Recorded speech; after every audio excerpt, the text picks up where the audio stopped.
Hi ನಮಸ್ಕಾರ, Geetha V ಅಡುಗೆ ಮನೆಗೆ ನಿಮ್ಗೆಲ್ಲರಿಗೂ ಸ್ವಾಗತ. ಇವತ್ತಿನ ರೆಸಿಪಿ ಮನೆಯೊಳಗಡೆ ಬ್ರೆಡ್ ಇತ್ತು, ಏನು ಮಾಡೋಣ ಅಂತ ಯೋಚನೆ ಮಾಡಿ ಬರೀ ಹಾಲು ಪೌಡ್ರು, ಹಾಲು, ಬ್ರೆಡ್ ಇದ್ರೆ ಸಾಕು ಈ ಥರ ಒಂದು ರೆಸಿಪಿ ನಾವು ಮಾಡ್ಬೋದು. ಈಗ ಮಕ್ಕಳಿಗೆ ಹೇಗೂ ರಜೆ ಬರ್ತಿದೆ, ಏನಾನ ತಿನ್ನಬೇಕು ಅನ್ನಿಸ್ತಿದೆ, ಈ ಥರ ಮಾಡಿಕೊಡಿ. ಬನ್ನಿ ಯಾವ ರೀತಿ ಇದೆ ಅಂತ ತೋರಿಸ್ಕೊಡ್ತೀನಿ ನೋಡಿ. ಅದ್ರದ್ದು ಒಂದು 2 ಪೀಸ್ ದೊಡ್ಡದಾಗಿ ಮಾಡ್ಕೊಂಡಿದ್ದೀನಿ ನೋಡಿ. ಎಷ್ಟು ಚೆನ್ನಾಗಿದೆ ಅಂದರೆ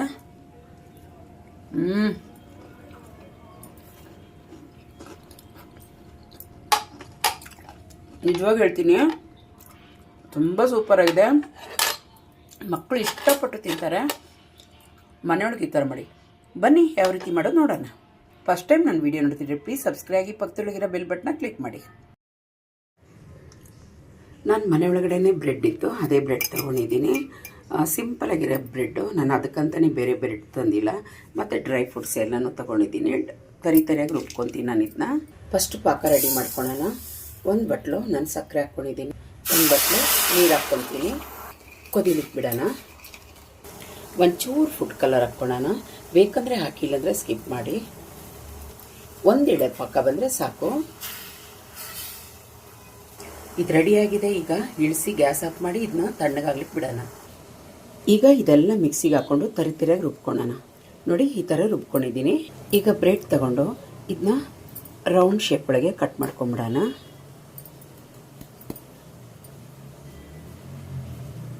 ಈ ಥರ ಇದು ಮಾತ್ರ ಬೇಕು. ಎಲ್ಲ ಈ ಥರ ಕಟ್ ಮಾಡ್ಕೊಂಡಿದ್ದೀನಿ. ಬ್ರೆಡ್ನ ರೌಂಡಾಗಿರೋ ಬ್ರೆಡ್ನ ಚಪಾತಿ ಕೋಲಿಂದ ಒಂಚೂರು ಅಗಲ ಮಾಡ್ಕೊಳ್ಳೋಣ. ಸ್ವಲ್ಪ ನೋಡಿ, ಇಷ್ಟೇ ಸಾಕು. ಸ್ವಲ್ಪ ಜಾಸ್ತಿ ಪ್ರೆಶ್ ಮಾಡೋಕ್ಕೆ ಹೋಗ್ಬೇಡಿ, ಇಷ್ಟಾದರೆ ಸಾಕು. ಈಗ ಗ್ಯಾಸ್ ಮೇಲೆ ಒಂದು ಫ್ಯಾನ್ ಇಟ್ಟು ಅದಕ್ಕೆ 1 ಲೋಟಷ್ಟು ಹಾಲು ಹಾಕ್ಕೊಳ್ತೀನಿ ನೋಡಿ. ಹಾಲು ಕಾಯ್ಲಿಕ್ಕೆ ಇಟ್ಟಿದ್ದೀನಿ. ಬ್ರೆಡ್ ಒಳಗಡೆ ಫಿಲ್ ಮಾಡಲಿಕ್ಕೆ ನಾನು ಮಿಶ್ರಣ ರೆಡಿ ಮಾಡ್ತಾ ಇದ್ದೀನಿ. ನಾನು ಆವಾಗಲೇ ಡ್ರೈ ಫ್ರೂಟ್ನ ರುಬ್ಕೊಂಡಿದ್ದೀನಲ್ಲ, ಅದು ಹಾಕ್ಕೊತೀನಿ. ಸ್ವಲ್ಪ ಏಲಕ್ಕಿ ಪೌಡ್ರ್ ಹಾಕ್ಕೊತೀನಿ. ಸಣ್ಣ ಸ್ಪೂನ್ 1 ಸ್ಪೂನ್ ಸಕ್ಕರೆ ಹಾಕ್ಕೊತೀನಿ. ಒಂದು 5 ಸ್ಪೂನಷ್ಟು ಹಾಲು ಪೌಡ್ರ್ ಹಾಕ್ಕೊತೀನಿ. ಚೆನ್ನಾಗೆ ಮಿಕ್ಸ್ ಮಾಡ್ಕೊಳ್ಳೋಣ. ಹಾಲು ಕುದೀತಾ ಇರೋವಾಗ ಕ್ಯಾಮ್ರಾ ಆಫ್ ಆಯಿತು, ಹಾಗಾಗಿ ಹಾಲು ಕುದೀತಾ ಇರೋವಾಗ ಮಾತ್ರ ಹಾಕಬೇಕು. ಇದು ಗಟ್ಟಿ ಮಾಡ್ಕೊಂಬಿಡೋಣ. ಗಟ್ಟಿಗೆ ಕೈ ಬಿಡಾದೆ ತಿರುಗಿಸ್ತಾ ಇರಿ ನೋಡಿ. ಗಟ್ಟಿ ಆಗ್ತಾಯಿದೆ, ಇನ್ನೊಂದು ಚೂರು ಆಗಬೇಕು ನೋಡಿ. ಆಗಿದೆ ಗಟ್ಟಿಗೆ. ಈಗ ಗ್ಯಾಸ್ ಆಫ್ ಮಾಡೋಣ. ತಣ್ಣಗಾಗ್ಬಿಟ್ಮೇಲೆ ಇನ್ನೂ ಸ್ವಲ್ಪ ಗಟ್ಟಿ ಆಗ್ತೈತೆ ನೋಡಿ. ಫುಲ್ ಗಟ್ಟಿಯಾಗಿದೆ ನೋಡಿ, ಹೇಳಿದ್ನಲ್ಲ ನೋಡಿ ಎಷ್ಟು ಚೆನ್ನಾಗಿ ಗಟ್ಟಿಯಾಗಿದೆ. ಇವಾಗ ಈ ರೀತಿ ಬ್ರೆಡ್ ನಾವು ತಗೊಂಡು ನಾವು ಏನು ಮಾಡಿಟ್ಟಿದ್ದೀವಲ್ಲ ಅದು 1 ಸ್ಪೂನ್ ಹಾಕೋಣ. ಸ್ವಲ್ಪ ಹೊತ್ತಿ ಹಿಂಗೆ ಸೈಡ್ ಒಳಗಡೆ ಸ್ವಲ್ಪ ನೀರು ತಗೊಂಡು ಹಿಂಗೆ ಸೈಡೆಲ್ಲ ನೀರು ಹಾಕ್ರಿ. ಸುಮ್ಮನೆ ಹೊತ್ಕೊಬೇಕು ಹಿಂಗೆ ಎಲ್ಲ ಕಡೆನೂ. ಇವಾಗ ನೀರು ಆ ಕಡೆ ಸುತ್ತೂರು ಹಾಕಿದ ತಕ್ಷಣ ಹೀಗೆ ಮೆತ್ತಿಗೆ ಅದನ್ನ ಮುಚ್ಚಬೇಕಾಗ್ತೈತೆ ನೋಡಿ. ಹಿಂಗೆ ಮುಚ್ಚಿ ನೀವು ಸೇಮ್ ಕಡುಬು ಮಾಡ್ತೀರಲ್ಲ ಹಾಗೇನೆ ಈ ಥರ ಎಲ್ಲನೂ ಈ ರೀತಿ ಮಾಡ್ಕೊಂಬಿಡೋಣ ನೋಡಿ. ಎಲ್ಲ ಕಡೆ ಫುಲ್ಲು ಬಂದಾಗಿದೆ.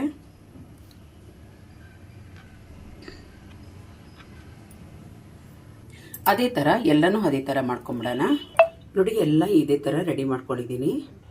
ಎಣ್ಣೆ ನಾನು ಆವಾಗಲೇ ಇಟ್ಟಿದ್ದೆ. ತುಂಬ ಬಿಸಿ ಇರಬಾರ್ದು, ಲೈಟಾಗಿ ಬಿಸಿ ಇರಬೇಕು. ಒಂದೊಂದೇ ಬಿಟ್ಕೊಳ್ಳೋಣ. 4 ಬಿಟ್ಕೊತಾ ಇದ್ದೀನಿ. ಮೆತ್ತಿಗೆ ಜಾಮೂನ್ ಕಲರ್ ಬರಲಿ, 10 ಗಂಟೆ ತಿರ್ಗಿಸ್ಕೊತಾ ಇರೋಣ ಮೆತ್ತಿಗೆ.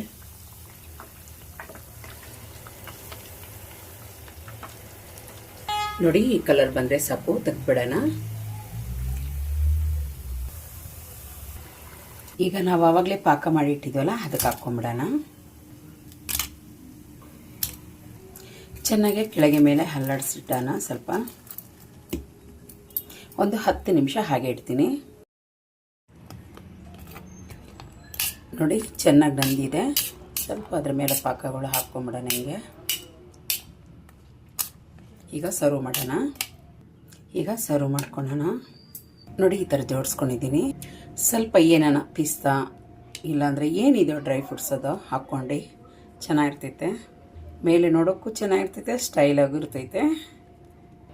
ಇಷ್ಟ ಆಯಿತಾ? ಇಷ್ಟ ಆದರೆ ಪ್ಲೀಸ್ ಒಂದು ಲೈಕ್ ಕೊಡಿ, ಸಬ್ಸ್ಕ್ರೈಬ್ ಆಗಿ, ಪಕ್ಕದೊಳಗಿರೋ ಬೆಲ್ ಬಟನ್ನ ಕ್ಲಿಕ್ ಮಾಡಿ. ಥ್ಯಾಂಕ್ ಯು ನನ್ನ ವಿಡಿಯೋ ನೋಡೋದಕ್ಕಾಗಿ. ಬಾಯ್.